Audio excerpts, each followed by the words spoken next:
Muito boa noite, ou bom dia, né? Não sei qual horário você vai assistir esse vídeo, ou até boa tarde. Então, hoje nós vamos falar mais uma vez sobre Judas, o amigo de Jesus.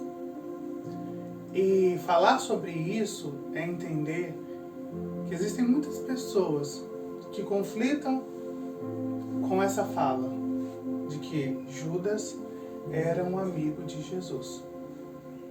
De que Judas era o discípulo, de que Judas tinha um ministério, de que Judas tinha um chamado. Muitas pessoas negam isso, simplesmente pelo fato final dele ter traído. E alguns dizem, não, ele não era amigo. Não, ele não era um discípulo. Ele era. E eu fiquei buscando resposta em Deus. Isso é tão bom. Quando você busca resposta em Deus, o Senhor te responde. E a resposta que eu encontrei está aqui. Mateus 26, versículo 47.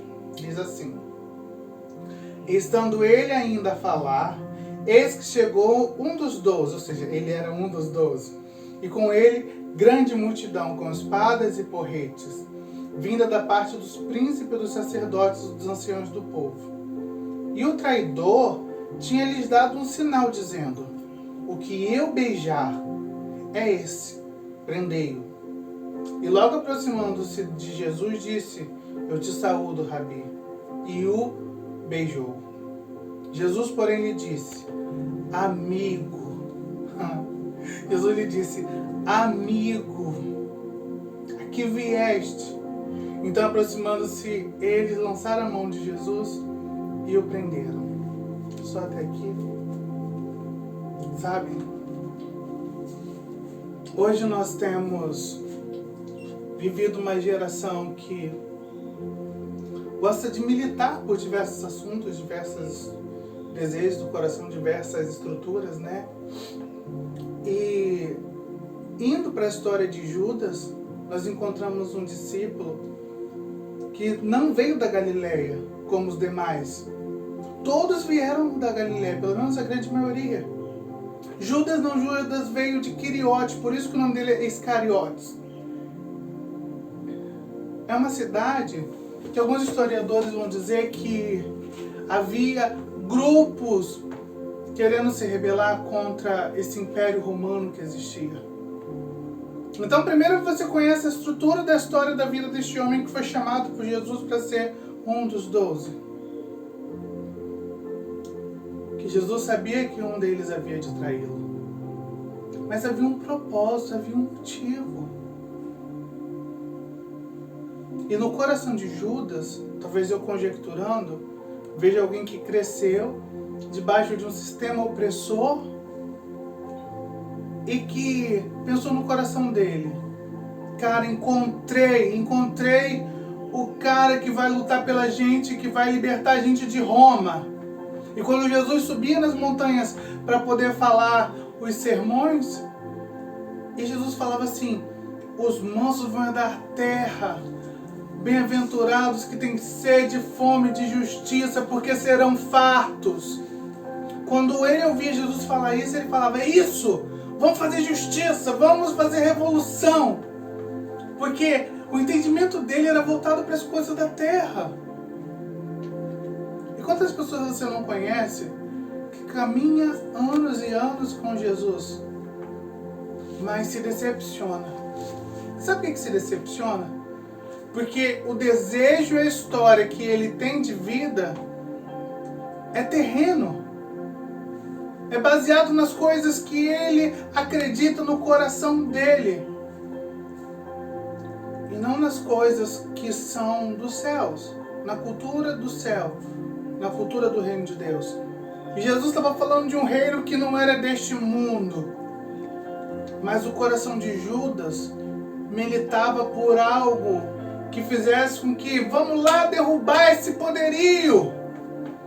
Quando Jesus falou que ia derrubar o templo, ele falou: é isso, vamos lá, uhul.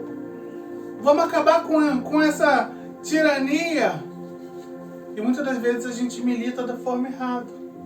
Muitas das vezes a gente grita da forma errada, a gente briga da forma errada.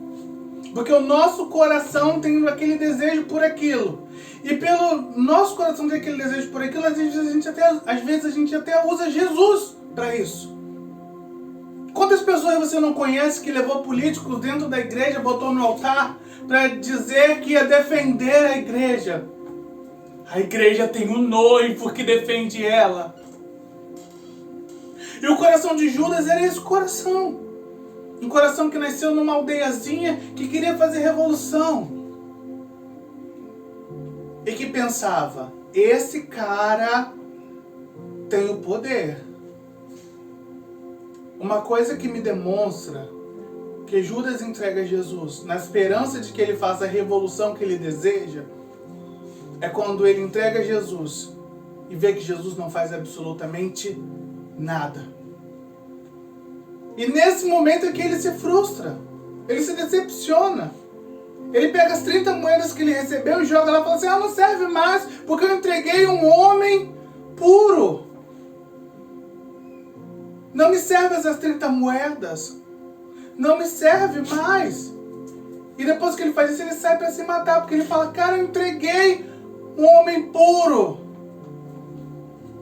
Mas Jesus, ele disse que ele poderia ter feito isso. Jesus fala, quando Pedro acerta a orelha de Malco, Jesus diz bem claro, você não acha que eu poderia ter clamado a meu pai, ele teria mandado 12 legiões de anjos, ele teria acabado com isso aqui? Mas o meu reino não é deste mundo. O problema é que hoje nós temos muitas pessoas que convivem com Jesus na esperança do propósito que elas criaram no coração delas. E não no propósito que Deus criou para elas. Então elas se frustram. E aí o que elas fazem? Elas abandonam. Elas vão embora. Elas esquecem de toda aquela caminhada, de toda aquela trajetória. Aqueles 3 anos e meio não valeram de nada. Porque o desejo dele era que Jesus abalasse as estruturas daquele império romano. E isso não aconteceu. Isso não aconteceu como eu quero. Eu me entristeço e vou embora. E falo, eu fui embora porque não era bem assim. O pastor roubava. A irmã fazia fofoca. Quantas das vezes a gente não se depara com essa situação? Olha, você não sabe. Lá na igreja que eu congregava, as pessoas, nossa, era um pecado em cima do outro. E quem disse que eu sou santo melhor do que o outro? Não sou. Eu estou em processo. Eu estou chamando todo mundo errado. E não foi só Judas que traiu. Pedro, naquela mesma noite, ele negou 3 vezes Jesus. Mas sabe qual é a diferença? É que Pedro lembrou e falou, eu sou humano. Eu me decepcionei. Mas eu preciso continuar. Jesus foi buscar ele ainda outras vezes mais. Mas Judas não teve como ir buscar. Porque Judas não entendeu que quando Jesus o beija, recebe o beijo e diz, amigo, Jesus estava falando de verdade. Jesus estava dizendo, você é meu amigo. Mesmo que você me decepcione, mesmo que você me traia, mesmo que você fale, você continua sendo meu amigo, Judas. Eu não vou deixar de ser teu amigo, nem hoje, nem amanhã, nem nunca. Então não desista de você. Talvez foram 30 moedas, talvez foi 50 moedas, eu não sei porquê. A pessoa se afastou, ou deixou o amor de Deus, ou esqueceu. Mas eu quero te dizer essa noite, quero te dizer este dia, que Jesus te chama de amigo.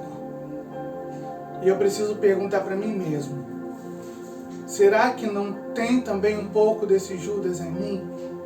Ou será que é só ele que faz isso? Então que você possa refletir com essa palavra e pensar que às vezes os teus propósitos são daqui, mas qual é o propósito de Deus para você? Viu?